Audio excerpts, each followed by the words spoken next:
Hi. I'm gonna trauma dump on all of you. I hope that's okay.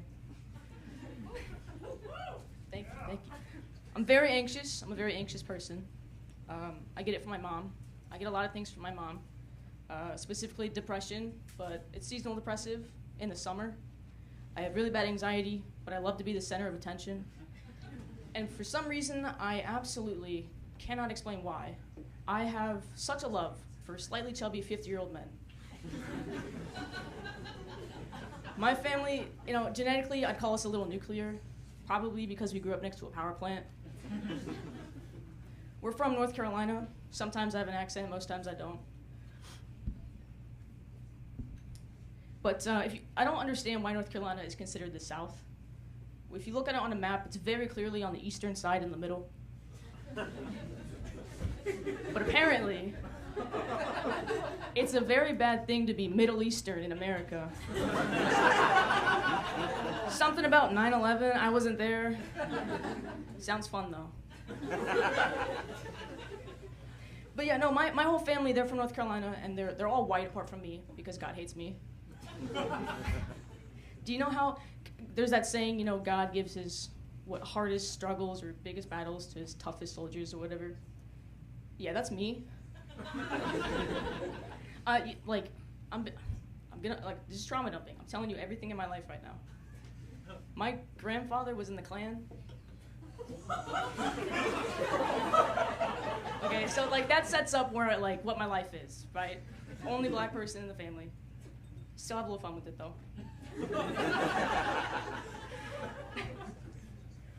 But so my white Middle Eastern Southern family, they are no stranger to the whole cousin fucker concept, and that's true. It did happen. But what makes it funny in my mind is that it was an accident. Imagine your aunt and your uncle, they get a divorce, boo-hoo, so sad, and then they go fuck their own cousins on accident.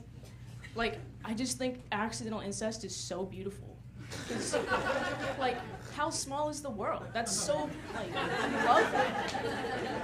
There's nothing like that. But so that side of the family, they got lie with family. My side of the family got lie to family. We may be up here now, but my brother and I, we still have that Middle Eastern white Southern heritage in us. We were terrorists growing up. Me specifically, for some reason, possibly because I'm the only black person in my family and I have to live up to the stereotype, but that one did not hit well. It's my bad. But no, I was a really, really bad kid. This thing's so fucking long, isn't it? Holy fuck. I used to play this game called Door Checker. Cannot play it in Chicago, but essentially, what you would do is you'd go around checking cars and front porches and anything you could get into, you would take a little trinket. Because I grew up in a village, and I was allowed to do that. So yeah, I would break into buildings, cars, a lot of trespassing, but one day I got really bored, and I broke into, it was unlocked, my dad's AA briefcase. I know what you're thinking, what the fuck is an AA briefcase? What could you possibly need to bring to Alcoholics Anonymous? Unless AA stands for Accounting Anonymous, and you're secretly holding your fucking W-2s in there. But that was not the case. My father, he's such a genius, genuinely, he's so smart, but he's also the dumbest fucker I've ever met. Inside that briefcase was a bottle of alcohol. Of course, why not, Donald? And he hides a lot of alcohol. He used to. He's not an alcoholic anymore, God bless him, but he used to have interesting hiding spots. And my favorite one by far was one day my mom and I, we were in our living room, and it was a bit of an open concept, so we could hear, if you were too loud in the bathroom, we could hear it. So we're watching TV, and he's in there, and we hear a click. And my mom and I look at each other, and we're like, what was that?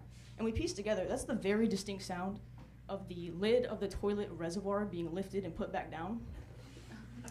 So he leaves, as he does, and my mom goes in there, and I'm following her, and she lifts up the toilet, and you bet your fucking ass, there is a bottle of Canadian Mist sitting in piss in that fucking reservoir. That's alcoholism right there. That is a dedication known to no other man. But yeah, that's my dad. He's good now, I promise. He's not. But so I was a bit iffy as a child. Brought a gun to school. Headed the trend on that one. It was a BB gun, it's okay. It wasn't loaded, which apparently matters. I was semi-lucky because all it taught me was that if you do something really, really bad, something really, really cool happens. And I consider bringing a fully loaded one because why not? That could be like a month off. Take that. But so the BB gun was actually my brother's. And imagine a triangle, if you will. My brother's here, his best friend's here, and the friend, the person he's going to steal from, is up here. He has a BB gun and an iPod. My brother takes the BB gun, his friend takes the iPod. And it turns out, in a brilliant scheme, my brother was going to trade the BB gun for the iPod. You're 14. Why are you doing the fucking Kid Kaida activities behind the playground? But that's Zach. Zach is Zach. And if I gotta sum it up, essentially, if you're gonna consider yourself a Middle Eastern Southern family, you all gotta be terrorists. Thank you so much.